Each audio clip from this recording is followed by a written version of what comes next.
No tak hlavný dojem, ktorý som vyslovil aj tam, že som rád, poviem to vulgárne, že nie ste státo, že necháte so sebou robiť kto čo chce a že sa teda ozývate. No školstvo je vo veľmi zlom stave, hej. Žiaľ Bohu, je tam veľká heterogénosť, našťastie, že sú výborné školy, ale sú školy veľmi zlé. Hej, takže nechcel by som tým urážať tie, ktoré sú naozaj dobré. Hej. A vôbec ten systém, ktorým sú riadení, je nemožný. Ja sa dívam viacej na vysoké školy, tam je situácia taká, že všetci sú v jednom vreci. Hej. A to sú 2 triedy rozdiel v kvalite. A ja neviem, my sa hanbíme za to, aby sme boli vysokou školou, ktorá poskytuje vzdelanie a nerobí svetovú vedu. Každý robí svetovú vedu, klameme ako sa dá. A čo sa týka spolitizovania, tak toto pokladám za nezmysel. Pretože v podstate, čo je to politika? Moc, nie? Moc a s tým spojené činnosti s mocou, hej? No a vy proti tomu protestujete. Takže ste politicky a priori, hej?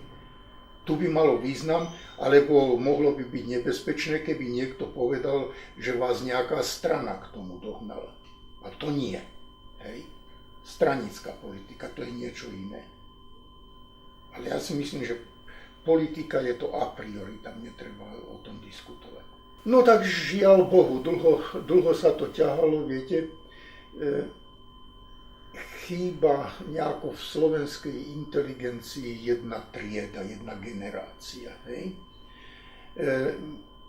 Naša generácia po revolúcii, my sme bojovali, keď už s nikým iným, tak s Mečiarom, ťažko. Hej? A to bolo množstvo ľudí, my sme sa poznali a protestovali nezávisle, protestovali spolu. Hej, a myslím si, že sme niečo dosiahli.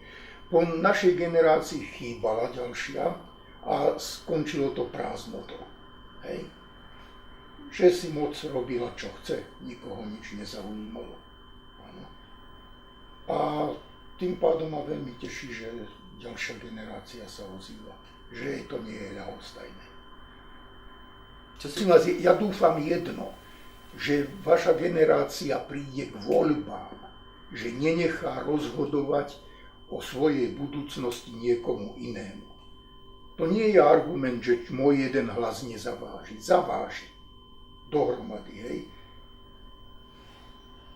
Nevidím jednoduché riešenie.